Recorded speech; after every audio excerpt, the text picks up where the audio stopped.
What you just saw was Brumpfin, or Brump for short. With Brump, the player is able to use the Brewer hat to overlap her ledge grab animation, allowing her to get extra height when jumping, causing her to clip out of bounds. This has become the optimal strategy for any percent lagless, as it saves approximately 7 to 10 seconds, as opposed to grabbing the bucket to collect the key, which is the intended method used in the game.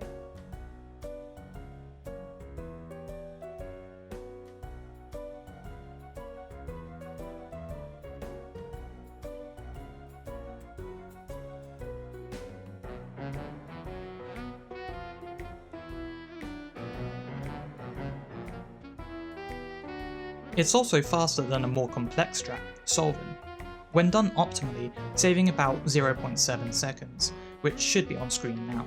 Credits to Kaz who made these original clips, by the way.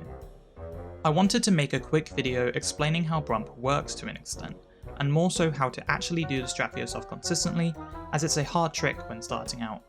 First, we'll look into Kaz's video, as it's the fastest way to do the trick. However, the movement is more complex. When Kaz enters the kitchen, they almost instantly sprint jumps onto the large pile of plates, causing a ledge grab. This large pile of plates is the only way to clip through the ceiling to get out of bounds, as it provides the most height and is the only ledge close enough to the edge we want to clip from. The ledge grab is necessary here, as for some unknown reason, HatKid will not be able to overlap the potion throw animation with the ledge grab unless she's already done a ledge grab prior.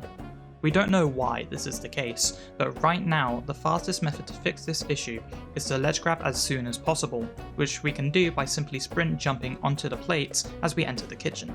Kaz jumps to stand on the plates to properly get out of the ledge grab to set up for the actual Brump trick. This is the hardest part of the trick, as there are a couple of factors that are needed for this trick to work as intended. First, you need to charge the Brewer hat, and make sure it's fully charged and ready to throw once you reach the ledge of the plates. This is the easiest factor, but is required as HatKid has to throw the potion in order to trigger the potion throwing animation, which will temporarily overlap her ledge grab animation. Next is height, which is very generous and you shouldn't have to worry much about. You don't need to be at the peak of your jump, you just need to make sure you jump high enough that you can grab the ledge. The hardest part of this trick is timing the jump to get out of bounds. You cannot jump too early, otherwise HatKid will do a regular ledge jump. Too late, and she may get the speed to climb up to the ceiling, but won't be able to clip through it. Fortunately, it's possible to time this. When HatKid grabs onto a ledge, a sound effect plays. Listen to this.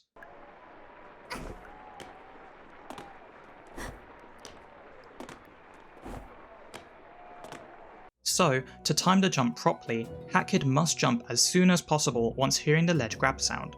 This is because the Brewer potion is overlapping HatKid's ledge grab animation, so in actuality, she is grabbing the ledge before we actually see her grab it. Here is Kaz doing the jump again. Can you hear the ledge grab?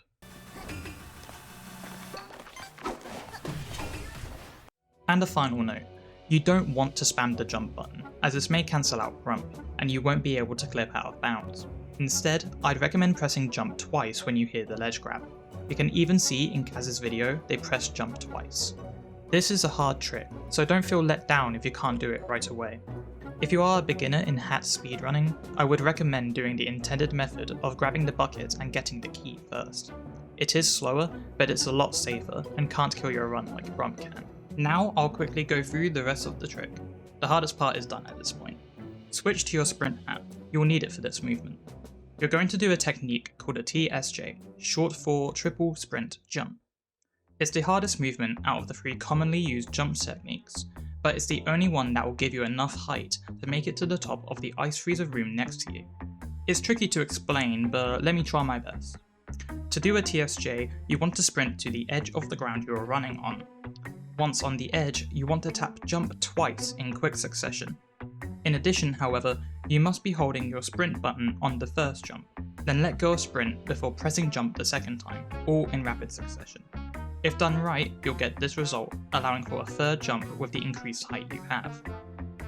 If you're struggling with this, I'll make sure to provide a tutorial for TSJs in the description of this video, which should be able to provide a better explanation than I am. Another note is that the edge of the out of bounds areas slightly extends the graphical walls that you can see, So you want to make sure you jump slightly later than normal in order to jump on the actual edge of the platform. You want to TSJ onto the ledge of the bigger room to the right of you. If you are struggling to TSJ, you can additionally do a dive cancel to provide you with a little extra height as shown.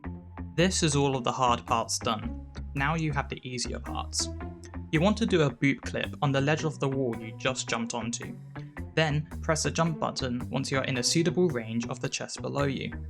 Open the chest, which will contain a yarn required for the run. Then hold forward to zip up the wall. To make sure you get back up, jump out of the wall and double jump back onto the platform. Finally, you want to jump into the ventilator.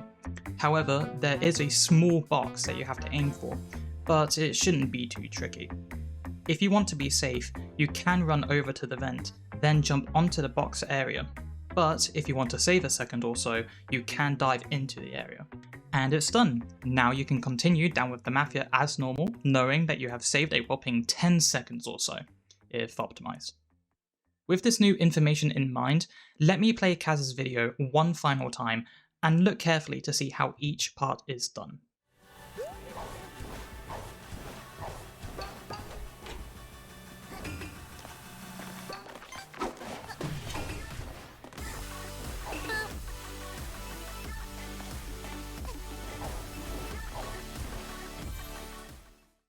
Thank you for watching. Hopefully this tutorial is good enough. I've never made one before, especially with this much detail and effort put into it.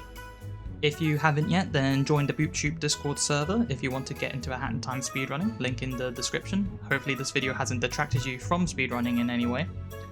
And that's everything. My name is Understandable. Have a good day.